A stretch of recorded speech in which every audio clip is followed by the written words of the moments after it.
Okay, so 7.5 homework, we're talking about this kind of an elf tossing contest. Contestants stand above a room and they get points for every target they hit.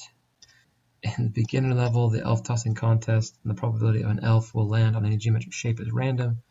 Using this information, follow the following questions. What is the area of the entire room? Okay, area of the entire room, the whole gray area. This is going to be a rectangle. So the formula would be length times width. Our length is 10, our width is 16, so our total area is 160. And we don't have any units, so we'll put u squared just for fun. What is the area of target A? Here's target A, it's a parallelogram. That means we need base times height. My height is the perpendicular distance here, so it's 5. My base is, oh, here we go, part of the parallelogram is 4. So it's going to be 4 times 5, which is 20 units squared. 3, what is the area of target B? Target B is a triangle, which is going to be 1/2 base times height, which is going to be our base of 6, height of 4, so we get 1/2 4 times 6, which is going to be 2 times 6, which is going to be 12 units squared. What is the area of target C? Target C is another triangle, but this one, the height, the perpendicular distance here is 7. So we say 1/2 7 times the base, which is 2. So we end up with, well, half of 2 is 1, so those go away, and we're just left with 7 units squared. Number 5, target D. The area of target D. This is a trapezoid with bases of 5 and 6, and then a height of 4. So the area of a trapezoid should be 1/2 the height times base 1 plus base 2. That's off of your answer sheet. We know the height was 4, so now we get 1/2 times 4 times, add those two together, you should get 11. 6 plus 5 gives you 11. So we get half of this is in 2 times 11, which is going to equal 22 units squared. What is the probability that an elf will land on target A? Ha, now we're getting back into probability. So we look at the area of A, 20 units squared, and the whole area E is going to be 160. So our probability should be the desired area, which is 20, over the total area, which is 160. Zeros cross off, and I'm left with 1/8 if I reduce properly. So the probability is 1 in 8. Number 7, probability that lands on target B. I should still have B over E, which is going to be 12 over 160. I reduce this fraction down by 2, and I get 6 over 80. By 2 again, I get 3 over 40. So the final answer is 3 over 40. Terrible handwriting. Hope you can be lenient. Now, probability that will land on C. Again, our probability formula says C over the total area, E. Well, the area of C was 7. So I'm going to say 7 over 160. Now remember, units cancel, but we don't have any, so I just made them up units squared, but they still cancel. And I'm left with, I can't reduce this any further, I don't think. Yeah, I'm pretty sure I can't. So I say the final answer is 7 over 160. Probability that an elf will land on one of the 4 targets, A, B, C, D. Okay, well, A, B, C, D. So now we need to find what's the area of all 4 of these together. That's going to be 20 for A plus 12 for B. Sorry, I got distracted. Plus 7 for C plus 22 for D. This is going to give me 32 plus 7 makes it 39 plus 22 makes it 61. So the area of all of those added together is 61. So I should have 61 over 160. And this may reduce, it may not. I'm not taking the time in the video to find out. You can do it on your own. What is the probability that NELF will not land in one of the 4 targets? So when we say it's not going to land, that means it's the area I don't want. That's not my desired area anymore. So I take 160, I subtract the 61, borrow, end up with 9. 9. Interesting. It's going to be 99 out of 160. My total area is still 160. Now my desired area is not 61. Well, not 61 means 99. Now we can use some linear. Remember the desired outcome over the possible outcome. So use the number line below to find the probability that a point is on the indicated segment. Use the following formula to create probability. Remember to reduce to lowest terms. So your original fraction. So BC. What is the probability that it will land on BC?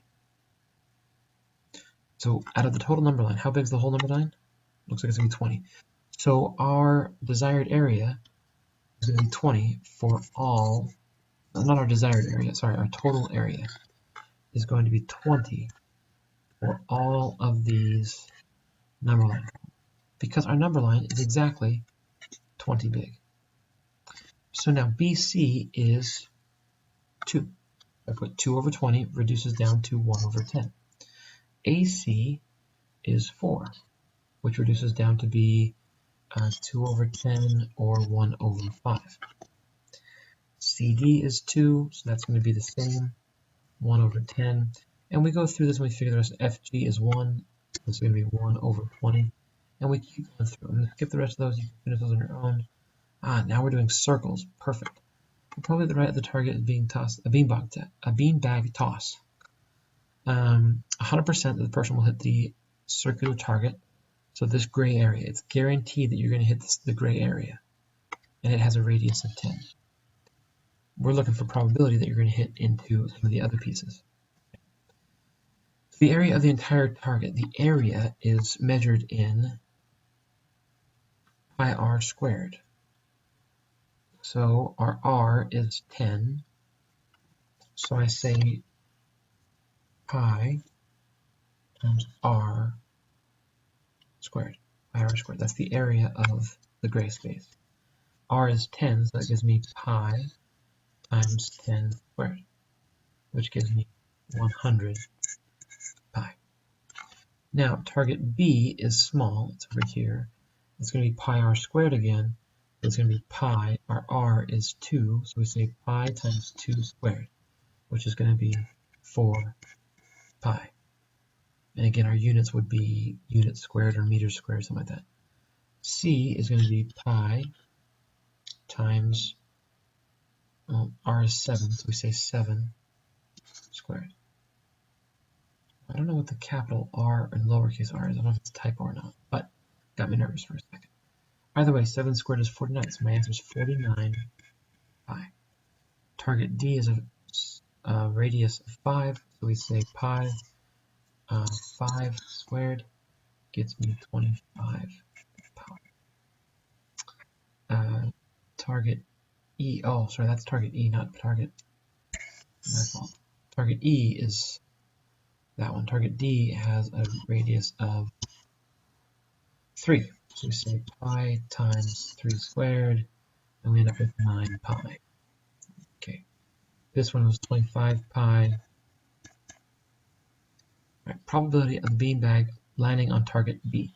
When we come up here, we say target B is how big? 2.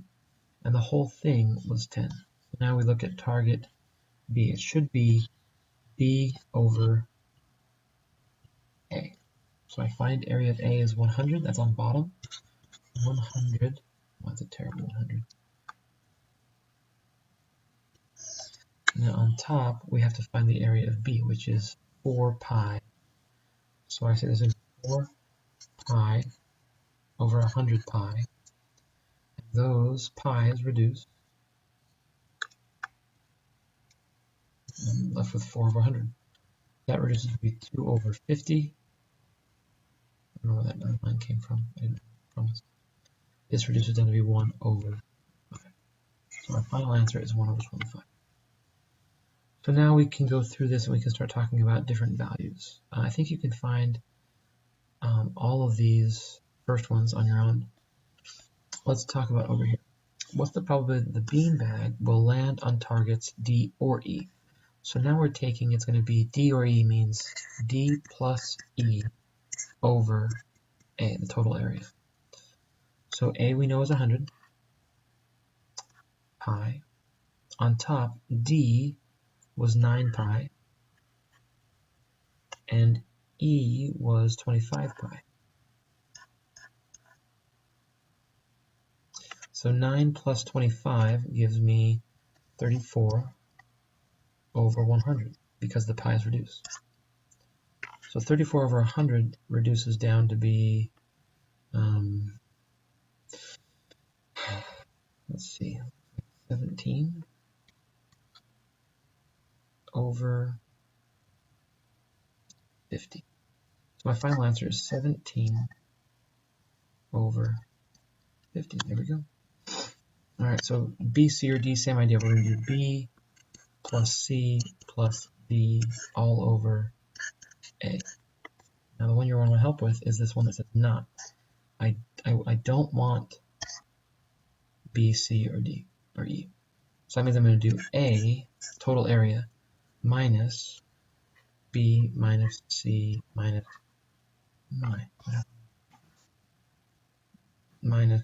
D minus E. All of that will be over A. So take the whole area, minus B minus C minus D minus E, and whatever that is, we put it over A, and we're done. There's kind of your homework help. I'm not going to do it all for you because it's, you know, like 1 in the morning and I got to go to bed because I got to teach this class tomorrow. Awesome.